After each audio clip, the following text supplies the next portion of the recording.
December 4, 2024, marked Rajesh and Komal Tanwar's 27th wedding anniversary. By dawn, their son Arjun, a state-level boxer and DU student, had used his father's army knife to slit the throats of his sister, his mother, and finally his father in their quiet South Delhi home. The Tanoir household in Deoli village, South Delhi, appeared to be the epitome of discipline and aspiration. Rajesh Kumar, 51, a retired army Naib Subedar, had spent years serving with the rigidity and order characteristic of military life. After his service, he worked as a security guard in Delhi's upscale Sainik farms, carrying the same no-nonsense demeanor into civilian life. His wife, Komal, 46, was the quiet backbone of the family, a dedicated homemaker who balanced her husband's strictness with warmth. Together, they had built a modest but stable life in their two-story home in Neb Sarai, where they had lived for 15 years after moving from Haryana. Their children, Kavita and Arjun, were raised under Rajesh's uncompromising expectations. Kavita, 23, embodied success in her parents' eyes, a taekwondo black belt with dreams of clearing the UPSC examinations. Her academic discipline and physical prowess made her the pride of the family. Arjun, 20, was a state-level boxer and a second-year BA student at Delhi University. Though athletic, he struggled academically, a point of tension in a household where achievement was paramount. Behind closed doors, the family dynamic was strained. Rajesh's military background shaped his parenting, authoritarian, with little tolerance for failure. Neighbors later recalled hearing sharp reprimands when Arjun's grades fell short.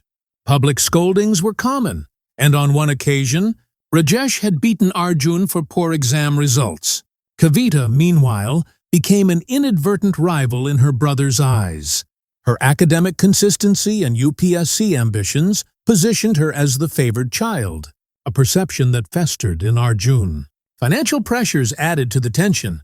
The family's savings were tied to their home, and Rajesh often spoke of Kavita inheriting the property, a point that deepened Arjun's resentment.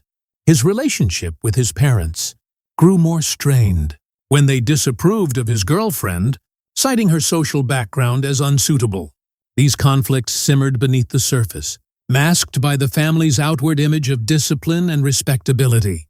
The Tanwar's home in Neb Sarai was a reflection of their struggles, modest but well-kept, a symbol of years of hard work. On December 3, 2024, the family prepared to celebrate Rajesh and Komal's 27th wedding anniversary the next day. There were no visible signs of impending violence, just the usual undercurrent of unspoken frustrations. Kavita studied late into the night. Arjun brooded over another argument with his father, and Komal moved quietly between them, trying to keep the peace. To outsiders, the Tanwars were a model family: military discipline, academic ambition, and physical achievement. But beneath that facade, the pressure was building.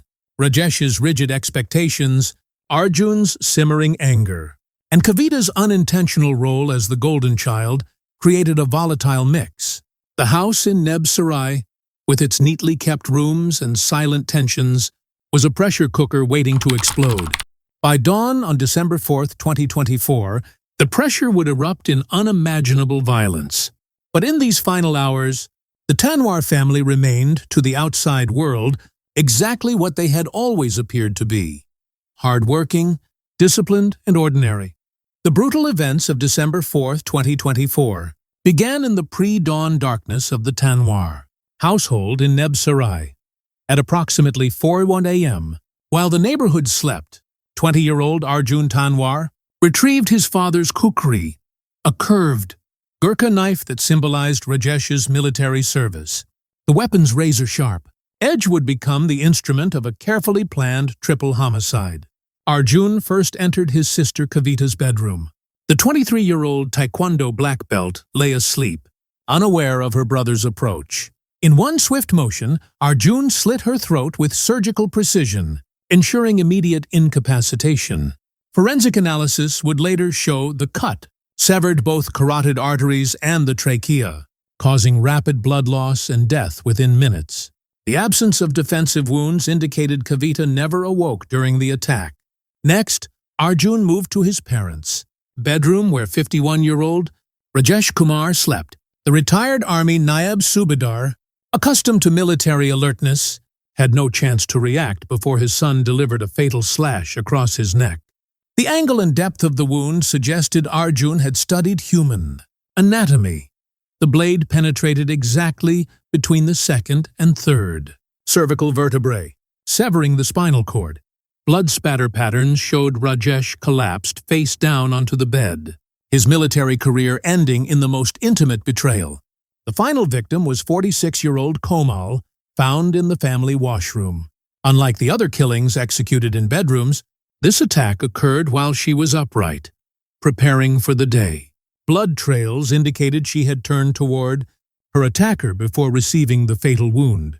The positioning suggested a moment of recognition, a mother facing her son and what would become their final encounter. At 5:30 a.m., Arjun placed a calculated call to Delhi police, his voice carefully modulated to convey shock. He reported discovering his family murdered after returning from a morning walk. Responding officers noted disturbing inconsistencies, no signs of forced entry, no valuables missing, and no evidence of struggle. The killer had moved through the home with chilling familiarity. Forensic examination revealed critical details that undermined Arjun's alibi. Blood droplets on his motorcycle. Keys contradicted. His claim of being away during the murders. A fresh laceration on his right hand matched the kukri's unique blade pattern. Most damning was the missing weapon itself. Rajesh's prized kukri, which should have been displayed in the living room cabinet. Crime scene analysts reconstructed the timeline with precision. The body's core temperatures and state of rigor mortis confirmed time of death around 4 a.m.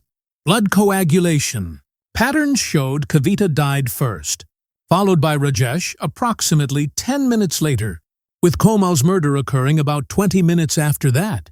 This staggered timeline indicated methodical movement through the house rather than frenzied violence. The absence of defensive wounds on all three victims became a key investigative point. Even Kavita's martial arts training proved useless against a surprise attack during sleep. This suggested the killer possessed intimate knowledge of household routines when family members would be most vulnerable. As investigators processed the scene, one question loomed. Why would a seemingly ordinary college student commit such calculated violence against his own family? The answer would emerge in the coming hours, buried in Arjun's internet search, history, and the years of simmering resentment that finally boiled over on that December morning. The kukri's absence would prove temporary. Its eventual recovery in Sanjay van would provide the final physical link between Arjun and the murders. When officers from Neb Sarai police station arrived at the Tanoir residence on the morning of December 4, 2024, they encountered a scene of methodical violence. 3 bodies lay in separate rooms, Rajesh Kumar in the bedroom, Komal in the washroom, and Kavita in her sleeping quarters, all with their throats cleanly slit. The absence of forced entry or ransacked belongings immediately ruled out robbery as a motive. The murder weapon, Rajesh's prized kukri knife from his army days, was conspicuously missing from its usual place. Investigators quickly noted the peculiarities of the crime scene. There were no signs of struggle, no overturned furniture, no defensive wounds on the victims. This suggested the killer had moved through the house with purpose and familiarity. Forensic analysis placed the time of death around 4 a.m. based on body temperature and blood coagulation patterns. The precision of the wounds indicated the attacker knew exactly where to strike for maximum lethality. Arjun Tanwar, the sole family member found alive at the scene, became the immediate focus. His claim of discovering the bodies after a 5:30 a.m. morning walk quickly unraveled under scrutiny. CCTV footage from surrounding streets showed no sign of him during the alleged walk time. Neighbors reported hearing no disturbances during the night, but none could corroborate seeing Arjun leave or return. his calm, almost detached demeanor while describing finding his slaughtered family struck investigators as unnatural for a grieving son. The physical evidence against Arjun mounted quickly. Officers noticed a fresh cut on his right hand, which he initially claimed came from boxing practice. Forensic testing would later reveal traces of his family's blood on his motorcycle keys. When pressed about inconsistencies in his timeline, Arjun's story began to falter. By afternoon, under persistent questioning, the 20-year-old broke down and confessed to the triple homicide. A search of nearby Sanjay van yielded critical evidence. Rajesh's missing kukri, discarded, along with blood-soaked clothing stuffed in a gym bag. Forensic matching confirmed the blade was the murder weapon, while DNA analysis linked the clothes to Arjun. Digital investigators examining Arjun's devices uncovered disturbing search history, including how to kill without getting caught and how to clean blood evidence. His streaming accounts showed extensive viewing of crime documentaries and violent web series in the weeks preceding the murders. During interrogation, Arjun revealed his motives with chilling clarity. Years of accumulated resentment against his father's harsh discipline and public humiliations had festered beneath the surface. Kavita's academic success and perceived favoritism fueled intense sibling rivalry. The final trigger came from his parents' disapproval of his romantic relationship. In Arjun's mind, the murders were a calculated solution to years of perceived oppression. The investigation revealed a disturbing premeditation. Arjun had carefully planned the timing for December 4th, his parents' 27th wedding anniversary. He waited until the early morning hours when the neighborhood would be asleep, choosing the kukri for its lethal efficiency. His first target was Kavita, the strongest physical threat due to her taekwondo training, attacked while she slept. Rajesh was next, then finally Komal, each killing executed with cold precision. By evening on December 4th, just hours after the crime was discovered, police had gathered overwhelming evidence. The murder weapon, blood evidence, digital footprints, and a full confession. What began as a routine response to a domestic incident had rapidly developed into one of Delhi's most shocking patricide cases, solved with remarkable speed due to the glaring inconsistencies in the sole survivor's account and the wealth of physical evidence left behind. Arjun Tanwar was formally arrested on December 4, 2024, and charged under Section 1031 of the newly implemented Bharatiya Nyaya Sanhita (BNS) for the murder of his parents and sister. The Delhi police secured 3 days of police remand to complete their investigation, during which forensic teams confirmed the recovered kukri matched the victim's wounds through blood pattern analysis and blade measurements.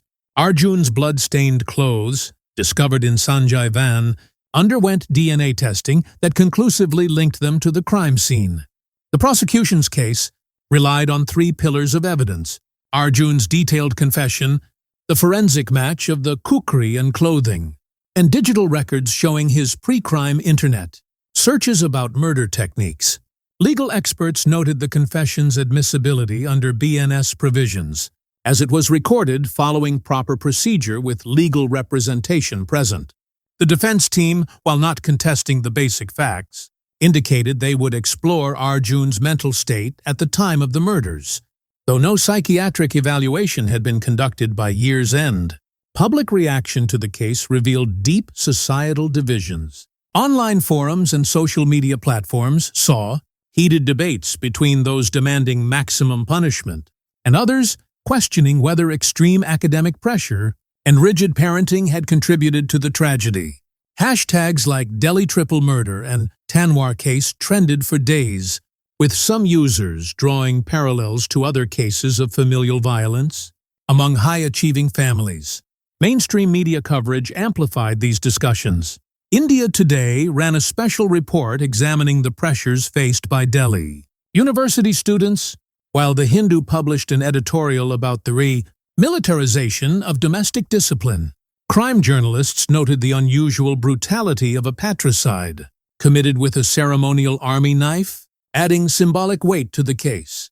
neighbors in Neb Sarai organized candlelight vigils, with many expressing disbelief that such violence could emerge from what appeared to be a model middle-class household. The Tanoir's extended family, primarily based in Haryana, released statements, mourning each victim distinctly. Rajesh's honorable military service, Kamal's quiet generosity as a homemaker, and Kavita's extinguished potential as a future civil servant. Former army colleagues organized a memorial service, highlighting Rajesh's 20 years of disciplined service, while Kavita's Taekwondo Academy retired her competition number in a somber ceremony. Legal analysts observed that the case's resolution timeline would depend on several factors, including the defense's mental health arguments and the court's interpretation of the new BNS provisions. As December 2024 closed, the case stood as a grim reminder of how quickly domestic tensions could escalate into tragedy, leaving behind unanswered questions about parenting styles, academic pressure, and the warning signs communities might miss in seemingly ordinary families. The judicial process promised to provide legal closure, but the societal conversation about the case's deeper implications appeared far from over. The Delhi triple murder case forced a difficult reckoning with systemic issues in Indian society. Mental health professionals pointed to Arjun's suppressed rage as emblematic of a larger crisis, the stigma surrounding therapy, particularly among young men in traditional households. Psychologists noted that while his actions were inexcusable, the absence of emotional outlets or professional intervention allowed his resentment to fester unchecked. Schools and colleges faced scrutiny for prioritizing academic performance over student well-being, with education reformers calling for mandatory counseling services. The case reignited debates about parenting styles in achievement-oriented families. Child development experts analyzed how Rajesh's military discipline, while intended to build character, may have crossed into emotional abuse through public humiliations and physical punishments. Sociologists highlighted how such extreme disciplinary methods, though culturally normalized in many Indian households, can breed deep-seated trauma. Surveys conducted after the murders revealed that 68% of Delhi university students reported experiencing similar academic pressures, though few channels existed to address these stresses constructively. Law enforcement agencies faced questions about their response protocols for domestic disputes. While neighbors recalled hearing arguments from the Tanoir home, no formal complaints had been filed, exposing gaps in community intervention systems. Police commissioners proposed new training programs to help officers identify warning signs in family conflicts before they turn violent. Legal scholars debated whether the newly implemented Bharatiya Nyaya Sanhita provided adequate provisions for preventative measures in domestic cases. The role of media consumption in the tragedy sparked contentious discussions. Forensic psychiatrists cautioned against drawing direct links between Arjun's crime web series viewing and his actions, noting these were likely symptoms rather than causes of his disturbed mindset. However, child safety advocates renewed calls for better monitoring of violent online content, particularly its glorification of perfect crimes. As of December 2024, with Arjun's trial pending, the case left more questions than answers. Could earlier intervention have prevented the tragedy? Why did no one recognize the severity of Arjun's deteriorating mental state? The judicial process would determine his legal culpability, but the societal implications demanded broader solutions, from destigmatizing mental health care to rethinking punitive parenting norms. The Tanoir family's story became a cautionary tale about the dangers of unaddressed familial tensions in pressure cooker environments. Their tragedy underscored the urgent need for systemic changes in homes, schools, and communities to create spaces where emotional distress can be expressed and addressed before it turns destructive. The case's ultimate legacy may lie not in its legal resolution, but in whether it compels society to confront these uncomfortable truths.